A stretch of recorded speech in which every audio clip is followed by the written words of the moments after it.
Thank you again to Hunter Tools and Thompson Tools for being a sponsor for my YouTube channel. There's just way too much information, critical information here. So I'm going to do three parts. The first one is going to be planning and blank preparation.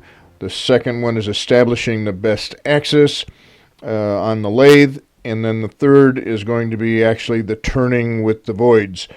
So what we're going to do today is this little walnut crotch. Very nice character and figure, where the walnut is usually have a pretty spectacular flame and color. This is part 3 now, so let's get started. Okay, now we've got it on our glue block and reversed it so that we can start to work on the outside shape. It's running pretty true, which is unusual for a glue block. I usually am not really careful on getting it perfect, so we're just going to take a little bit of this wobble out and finalize the shape. I want to capture or leave as much wood as I can here because I'm capturing the grain character of that pith right in the bottom. So I want to leave this as much wood here as I possibly can, just taking small stages at a time. I misspoke there. I'm trying to capture the flame and color of the crotch. The pith is gone on both branches. The pith is gone and won't be in the piece.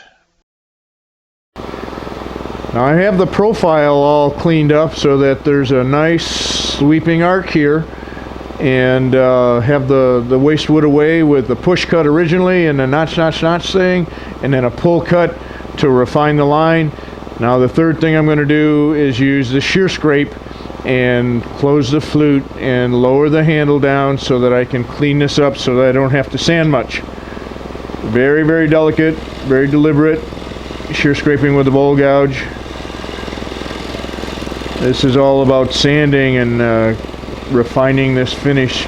My goal here when I get on the outside of the bowl is to start sanding with 320 grit.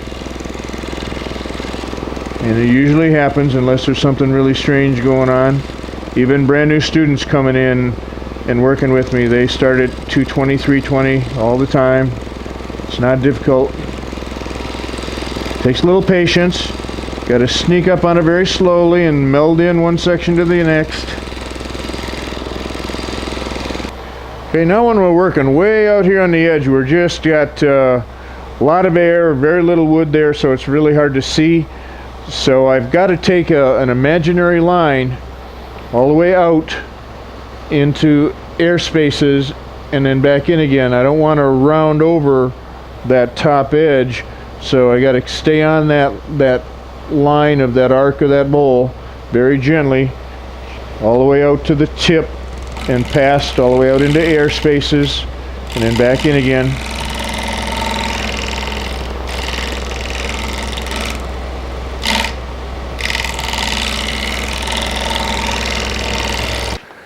Now on the inside is no different than any other bowl. We just match the outside shape we've developed and make a uniform wall thickness.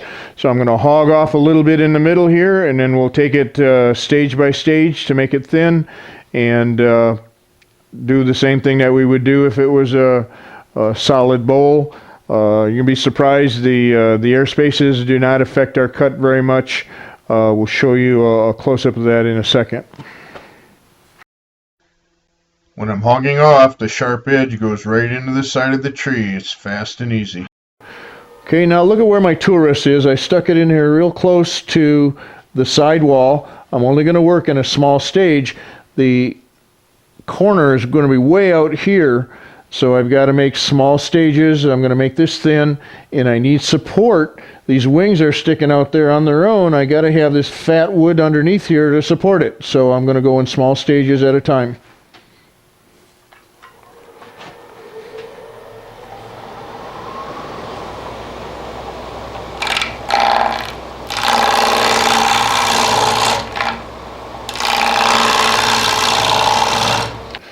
Okay, I've got this first stage. It's only down to here where the little shoulder is. So some of it's bark, some of it's wood at this point. but I'm a half-inch thick or so here. I want to make sure that I measure and make sure that I'm a consistent wall thickness for that first stage. The stage is only about an inch long, but I want to make sure that it's an accurate wall thickness, and I am. I'm right on, so my lucky day today. I'm going to continue with that wall thickness. Okay, how am I going to do that? Anchor bevel cut, ABCs. The first thing I'm going to do is line the bevel up with the existing wall, and by touching the bevel first, I'm going to push my handle away from me, get the bevel lined up. It's going to be hard to see it with the wings are blowing the shavings away, but when there's a little whisk of a shaving going there, when I can see that the bevel is lined up, then I'm going to freeze everything in place. I'm going to come back out, move it over, take another cut, and I know the bevel's heading in the right direction to begin with. It's an important part of the push cut, is lining up the bevel with the existing surface first before you start a cut.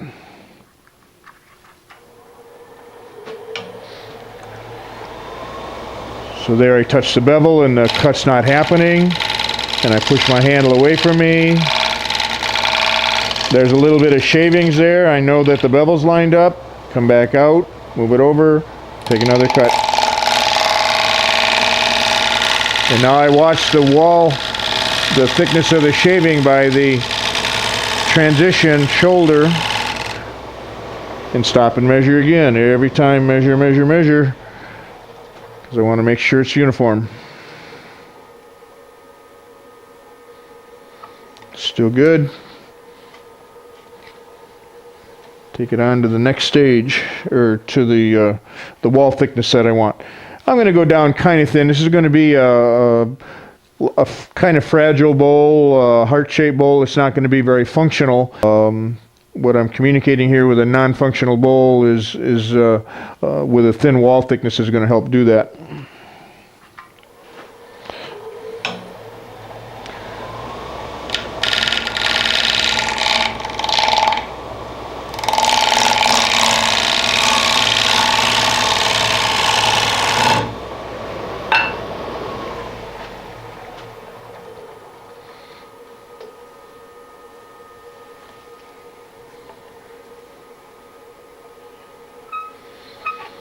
Still going good. All right, I'm going to take one more cut.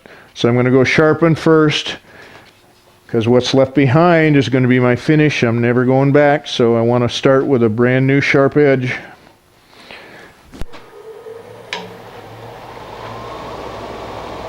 Line up the bevel first.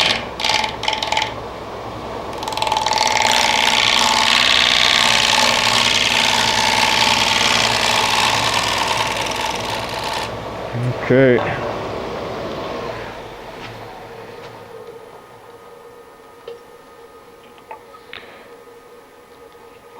Uniform wall thickness, it's about 1/8 of an inch thick.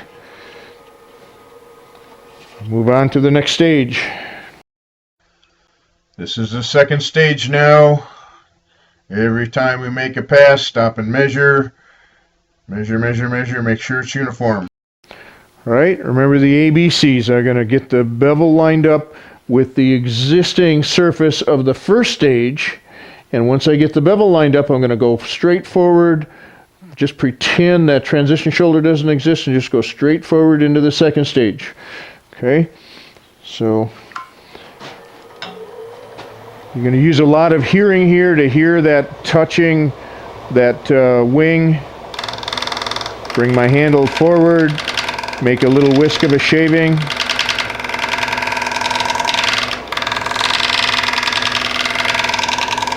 There it is.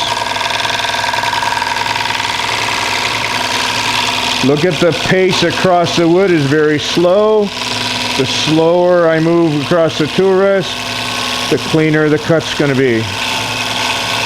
And I don't want to have to sand much.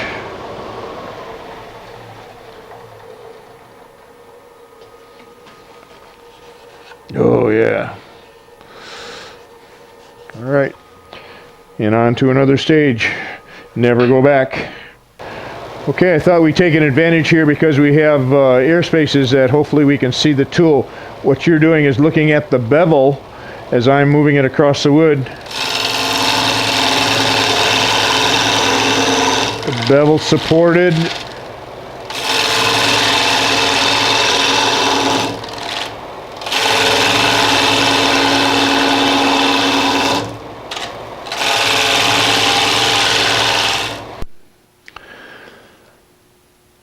Okay, let's define the push cut again here. The push cut means that the bevel is always on, so the bevel is supported against the surface while I'm cutting it. Where's the cut happening? The cut's happening up front in the waste wood. All right, so to take a little fear away, especially when we have voids like this, what's happening? My cut is going from here to here. How could anything go wrong? The sharp edge is not facing the sidewall. The sharp edge is facing the junk. All right, let's do this in slow motion. Look at where the sharp edge is taking the wood away. On the junk. The bevel is following behind. What could go wrong? As long as I line up the bevel first, there's no way I'm not going to get a catch. There's no way I'm going to go out the side of the bowl. I'm not pushing towards the edge of the side of the bowl. I'm pushing towards the junk, right? So that's the whole process. I'm taking stage by stage by stage here. So let's do it in real speed.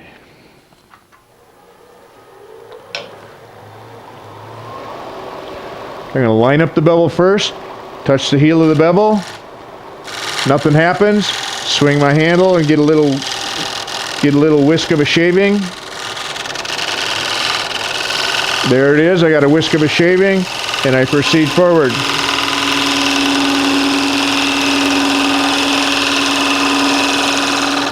What could go wrong?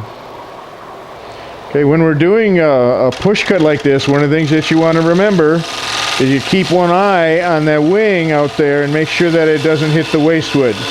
So stop short of the previous cut every time.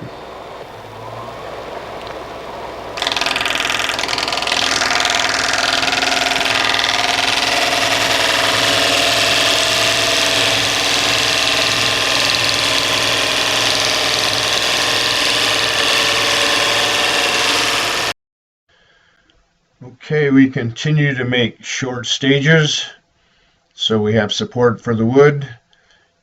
Each time I make the last pass of the stage, I go sharpen every time. So I've sharpened in this bowl, 6, 7 times just to finish the inside, but there's not much sanding to do. You can't cheat here. You got to get a uniform wall thickness, or the natural edge is going to show a thick spot and it's not going to look good. So take your time, make sure that you get it all uniform, stage by stage. I can only sand a little bit of this inside here because of the wings. I'm going to have to sand the wings with it off the lathe and not spinning, but I can do a little bit here in the center.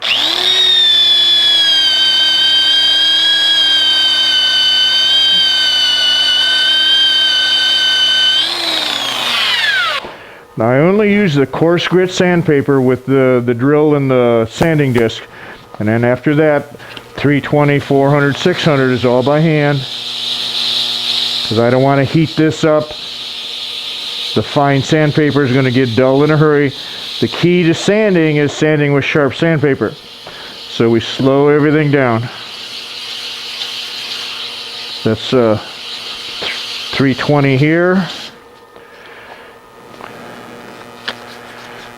Then we go to 400.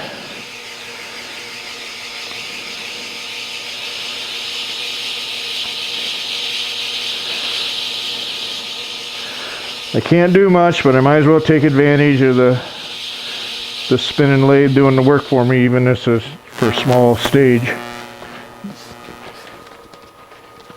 And then 600.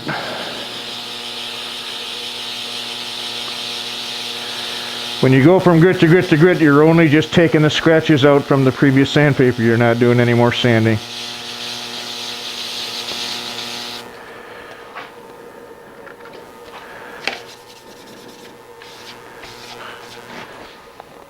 Now we can start to see the color and the character of the grain. Wait till the whole thing's polished up. It's going to be great. Now I've got it off the glue block. Still have my little drill dimple in there that started the whole thing. I'm going to squeeze it up against my glue block and have a pad to drive it with the friction of some leather. And I don't want the leather to stain the wood, so I've got a paper towel in there. Make sure that there's even thicknesses of that, and bring my tailstock up to it.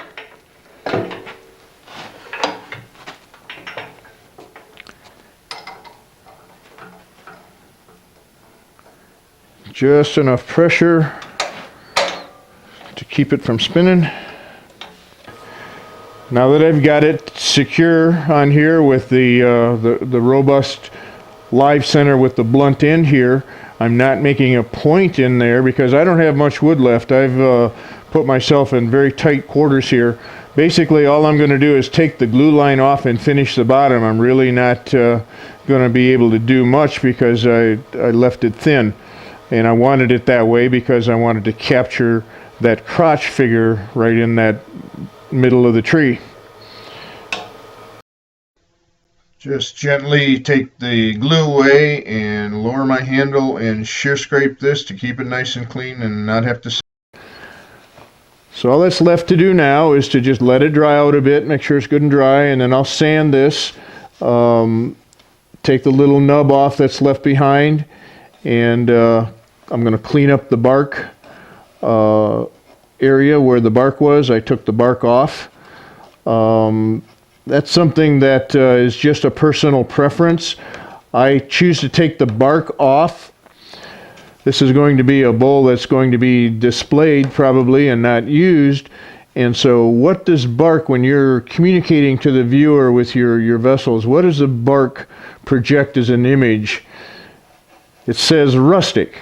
In my definition, the bark would indicate a rustic character. Well, I don't want rustic. I want nice and soft and smooth and huggable and displayable. So I take the bark off.